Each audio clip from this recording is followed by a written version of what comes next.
We've been talking about it all week. The big rivalry game this weekend between NDSU and SDSU. It's almost here, and what better way to kick off your weekend than talking about some great tailgating food. So we've got some guys here from the NDSU BBQ Bootcamp with some unbelievably smelling good stuff. So great to have you here, gentlemen. What are we making today?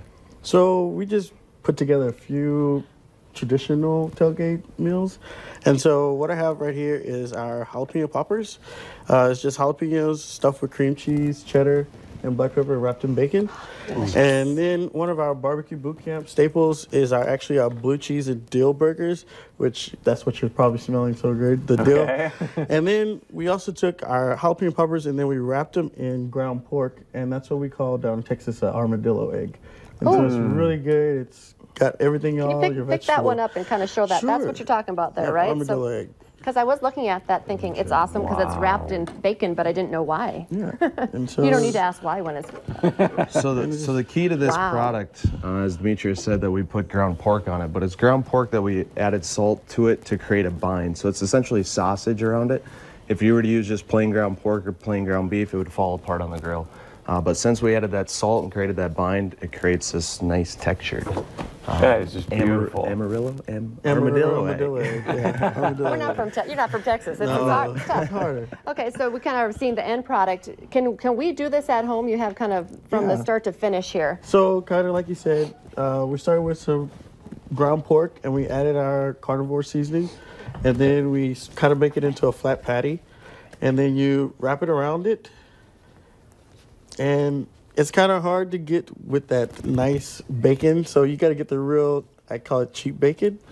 But you get the cheap, kind of very stretchable bacon, and you just wrap it around, and you grill it for about 30 minutes until it's done. 30 minutes. So does that mean it's on low?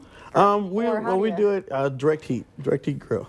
Okay. So about 400 degrees. Yeah, not necessarily low, but not quite as high as you would grilling a steak or something. Okay, that's kind of what I was wondering. Man. Wow, I mean, look how fast they just did that, Chris. Right. I was like, oh my God, I wouldn't have the time to make that. Something else special that we added into these products is high temp cheese. So this type of cheese doesn't melt until it hits about 220 degrees Fahrenheit. So it holds its texture, especially in these blue burgers.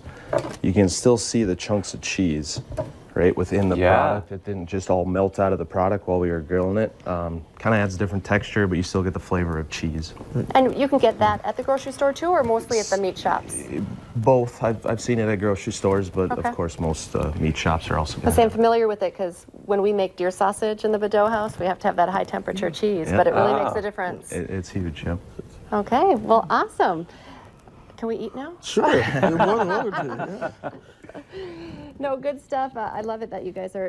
Do you have another boot camp coming up that people can go to? This year our boot camp season is over. Okay. Unfortunately, we had our Fargo one in August, and that was the big one. The big one in Fargo. We also traveled to Minot this year. Belfield. We traveled quite a bit this summer. Well, thank you, gentlemen, for being here. We're going to let Lisa Badeau wrap this up as I eat, so stick around. We're wrapping it up right after this.